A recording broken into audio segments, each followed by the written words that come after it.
Hi guys, Mons here. On today's episode of All About Mons, what we're going to do is we're going to look at the results of the conference finals from the Western Conference and also the Eastern Conference finals. So the Western Conference finals was between OKC and the Timberwolves, and the Eastern Conference finals was between the Pacers and the Knicks. So the first one we're going to go through today is we're going to go through the OKC and Timberwolves one first after the game 5 the other day. So eventually OKC won in 5 games. That beat the Timberwolves in 5 games, which was pretty much expected. I thought the Timberwolves would put up a bit more fight because I felt Timberwolves had a pretty decent team. However, OKC shown us over the past year and a half, nearly 2 NBA seasons, that they've probably been the best team in the NBA. We haven't seen a team this complete in the NBA in a while. Their offense is good. Defensively, they're very, very good as well. And I think championships are built on defense, especially in the NBA. As you can see, obviously, they also have the reigning MVP in Shai Gilgeous-Alexander. I went through that in my previous video about him. That obviously is a deserving MVP. So eventually, they won in Game 6, and in Game 6, everything came down for the Timberwolves. Timberwolves had 9 points in the first quarter. It was a bit. When I was watching the game, I felt the Timberwolves might win game 5, sorry, and then bring it on to game 6 and maybe try and tie the series. However, the OKC Thunder came out and basically they were all over Timberwolves, and Anthony Edwards and Julius Randle, which I thought have been the best duo so far in the playoffs up until they met OKC. They didn't work well together, especially Julius Randle in this playoff run. Like I said, I feel Julius Randle hasn't done enough. For me, if I was a GM looking in, I'd probably trade Julius Randle for a better co-star to Anthony Edwards. I'm going to go through that in another video as well, and what the Timberwolves should do in the offseason, in my opinion. So in this game, like I said, they had Timberwolves had 9 points in the first quarter compared to I think 26 or 27 from OKC. From then on, it was curtains, in my opinion, for Timberwolves. The offense was slow. It was very lethargic. You can see Anthony Edwards was trying to do too much on his own, which I do understand because the game is a do or die game. You have to go down swinging.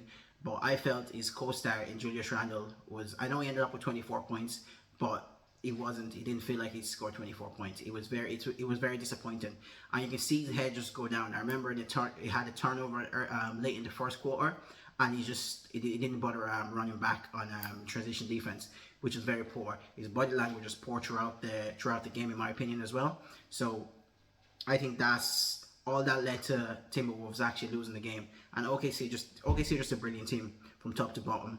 Like I've given them the credit in my previous video about the organization, their GM Sam Presti, how he gets players, undrafted players like Lou Dort. I made him basically a defensive star. I think it was on an all-defense first team in the NBA this year, from undrafted to that. That's just amazing. He's done that for Russell Westbrook as well. It was a late first round pick. Russell Westbrook. He turned him into an MVP and a Hall of Famer. You know what I mean? And James Harden as well. No one saw James Harden being James Harden. Or Sam Presti drafted him. Unfortunately, couldn't pay him the money. KD, I think KD was pretty obvious that KD was going to be a star. But he had the vision to draft to trade Paul George for Shai Gilgeous-Alexander, and now Shai Gilgeous-Alexander is an MVP and a superstar in the league and the top 5 player in the league. So what I would say is, in terms of Lou Dort and Caruso, they're probably two of the best defensive players in the league. They get an assignment every night, defensive assignment every night, and they go all out and they try to stop the opposition best player. Like I saw Lou Dort and Caruso take turns on Anthony Edwards defensively trying to stop him. You can see Anthony Edwards was getting frustrated because when he drives into the lane and they try to kick it out to his teammates, they weren't making the shots that they were making in the previous round. And this stems from just the pressure OKC are putting on the players defensively. OKC are a brilliant defensive team. I know I'm going to keep repeating that throughout this pod. And even the superstar, Shai Gilgeous-Alexander, he's a brilliant defensive player. He got a couple of steals in this game as well. So, like I said, they're obviously their coach has instilled into them that as young players, defense wins championship. Every single one of the players on that team can defend. And the way they build a team is Shai Gilgeous-Alexander is a superstar. Jay Williams, he's a star. I think Chad Holmgren as well, fantastic player. He's a starting to make it, in my opinion. He reminds me a lot of Kevin Durant. He might not be as potent of a scorer as Kevin Durant, but Chet is a brilliant offensive player. And he's actually very good at getting blocks as well. I know he's over 7'4", and I think he's a starting to make it. I do believe it's going to be hard to keep all them players on OKC because of the second apron rule in the NBA, but we'll see how that unfolds out. But so far, so good for the OKC Thunders. I think if they do, I think they will win the championship. I think when they do win it, I think they're going to be deserving champions as well.